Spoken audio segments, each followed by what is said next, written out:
Hi, I want us to be real with ourselves today about our mother continent, Africa. Where did we lose it? Do we have any hope? You think like it's sustainable to continue for Africans to continue to running to other continents like Europe or the Arab world for survival? I think not. I have a lot of hope that we can restart again, put down our feet, and try to find remedies for a better Africa. So far, a few countries have done this. I'll name them in my next video, and there is already a very big change. Africa is not like other countries struggling with the weather, the very bad weather and other things. But if we change a few things, we're gonna make Africa a better place. My name is Moses. If you're watching this for the first time, please consider subscribing so that you're able to get the next video. Now, I've come up with this to give our people hope, to mentor leaders, and I want you to participate in this. If you have this very good suggestion, information to support even our leaders in Africa, you're so welcome.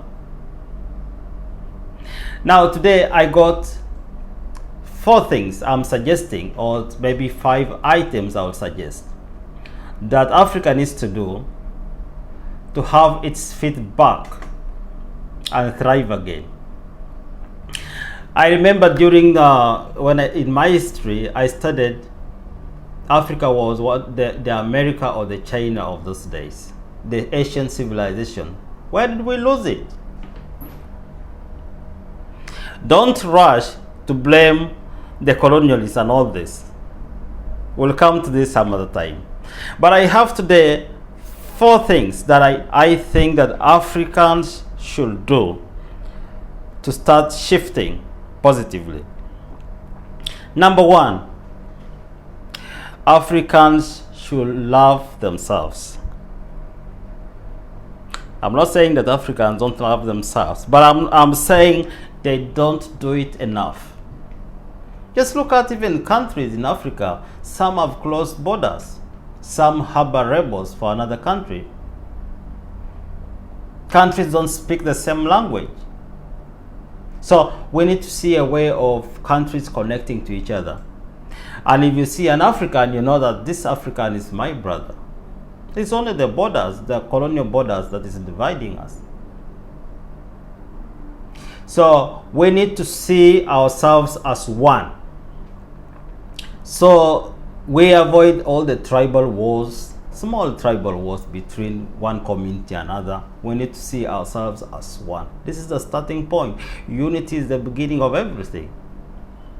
That is point number 1. Number 2,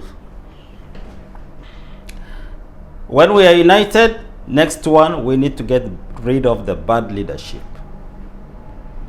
It's only Africa that the leaders they betray the countrymen. If you go to many countries, Asia, Middle East, the Arabs, the European countries, you'll not find a leader betraying the citizens. It's only Africa that once you give the leader all the support, all the military, everything, if he's sure that nobody can topple him up, he can do anything. He can sell off the country.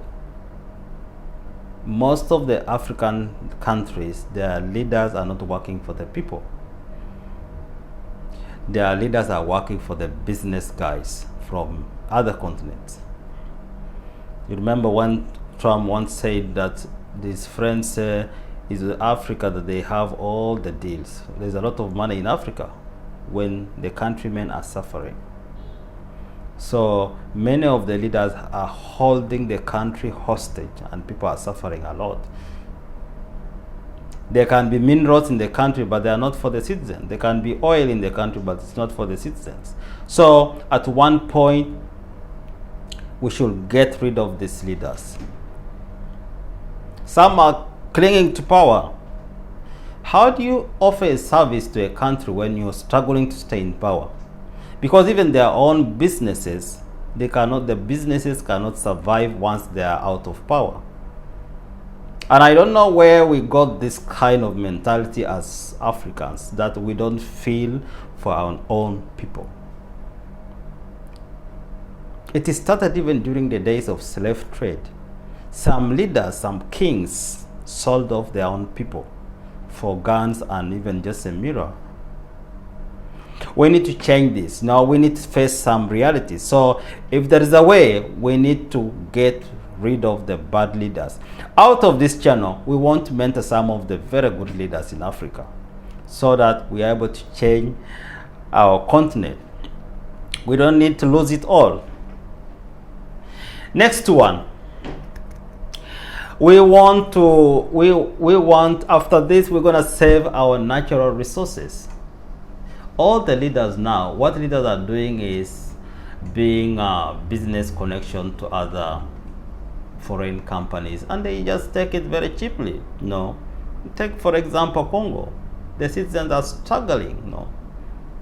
They're struggling a lot, and they are rebels. All these groups create rebels to destabilize the country, and sometimes some leaders even connive. Really, in a struggling country, they still connive with the bad groups to extort from the people.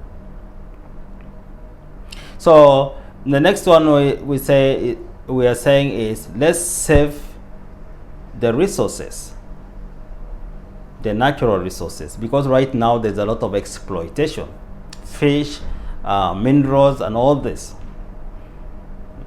Congo has one of the very important minerals for every mobile phone for the whole world, and it's one of the very poor countries. So once we save these natural resources, we keep it for the right use. Next one, number 3, is once we have these natural resources and we have kicked away the bad leaders, then we can now mentor good leadership, and we bring in experts in every field to improve on these countries, to build up the infrastructure for better economies in every country. Most of these countries, I don't think that they are very smart. Many countries, they just get experts. What Africa needs is just the infrastructure for development. Africans are amazing people. We are intelligent.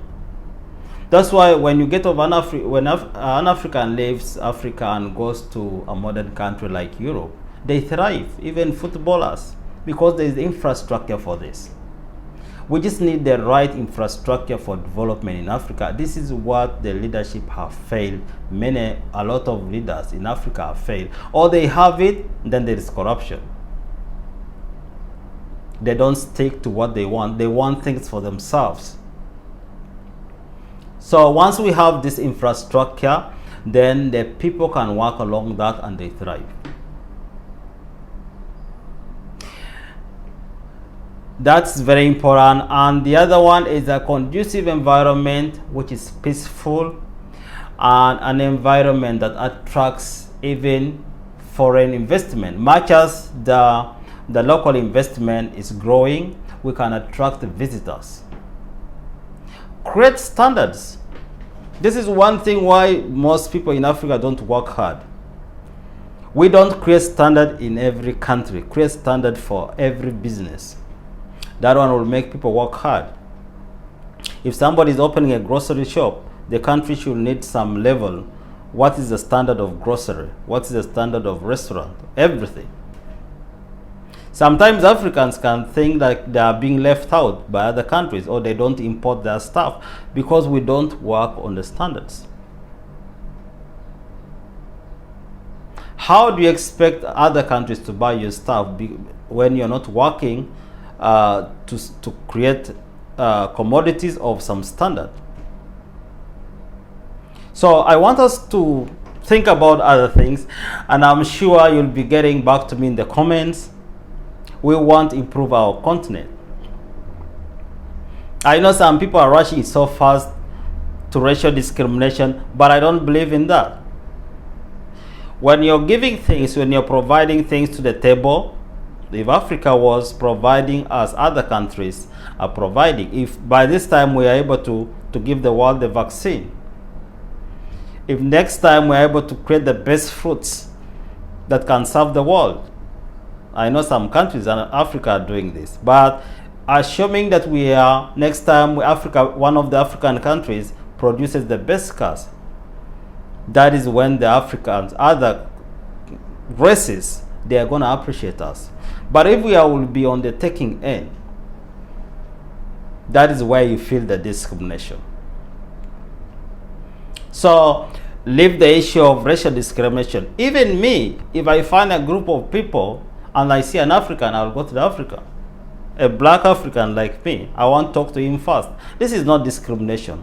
It's just like we easily connect to somebody we look alike. So I want us to act more, be effective, be more creative. Our country should put a lot of money in innovation, a lot of money in security and developing the local people. Many people are dying in the villages because they are not directed in some way. I'm a teacher, and if you have a class and you did not engage them in some direction, that's why you have all this. And now the leaders, those in leaders, will continue cracking down demonstrations, cracking down these rebel activities. It's because they are not organized. So once you have this in place, I'm sure we're going to have a better Africa. Until this generation, what is called the .com generation, which is supposed to change Africa, we should change the narrative so that our children and children's children are going to see a better continent. I want to see your comments. Maybe you'll have more suggestions. See you next time.